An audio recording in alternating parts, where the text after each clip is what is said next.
நீதிமொழிகள் 14வது அதிகாரம் 2வது வசனம் இப்படியாக சொல்கிறது, நிதானமாய் நடக்கிறவன் கர்த்தருக்கு பயப்படுகிறான், தன் வழிகளில் தாறுமாறானவனோ அவரை அலட்சியம் பண்ணுகிறான். இந்த வசனத்தின் மூலம் நமக்கு என்ன புரிய வருது அப்படின்னா, ஏசப்பாக்கு பயப்படுறவங்க எப்படி இருப்பாங்க, ஏசப்பாக்கு பயப்படாதவங்க எப்படி இருப்பாங்கங்கிறத நம்மளால புரிஞ்சு கொள்ள முடியுது. கர்த்தருக்கு பயப்படுற பயம் நமக்குள்ளாடி இருந்துச்சு அப்படின்னா நம்முடைய குணாதிசயம் மாறுபடுது. அதாவது கர்த்தருக்கு பயப்படுறவனுக்கு நிதானம் இருக்கும்.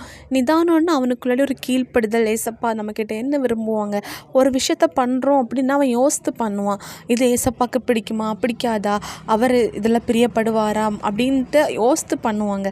அப்போது நம்ம பண்ணுற ஒவ்வொரு காரியங்கள்லேயும் ஏசப்பாக்கு பிடிக்குமா, அவர் விருப்பப்படுவாராங்கிறதுல நமக்கு ஒரு கர்த்தருக்கு பயப்படுற பயம் இருக்கும். அப்போ கர்த்தருக்கு பயப்படுறவங்களுக்கு நிதானம் இருக்கும். ஆனால் கர்த்தருக்கு பயப்படாதவங்க தாறுமாறான வழிகளில் நடப்பாங்க.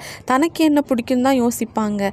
இதே நேரம் ஆண்டவர் என்னை பார்க்குறாரு, என்னை ஒருத்தர் கவனிச்சிட்டு இருக்கிறாரு அப்படிங்கிற பயம் அவங்களுக்கு இருக்கவே இருக்காது. தனக்கு எது விருப்பமோ அதை தான் பண்ணி சந்தோஷமாக இருப்பாங்க. அவங்க தான் ஆண்டவரை அலட்சியம் பண்ணுறவங்க.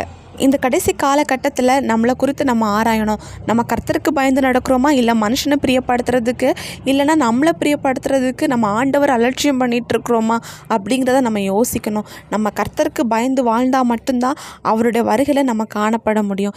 இன்றைக்கி கர்த்தருக்கு பயந்து வாழ்கிறதுக்கு உங்களை ஒப்பு கொடுங்க. ஆண்டவர் உங்களை ஆசீர்வதிப்பாராக. இயேசு கிறிஸ்துவின் நாமத்தில்.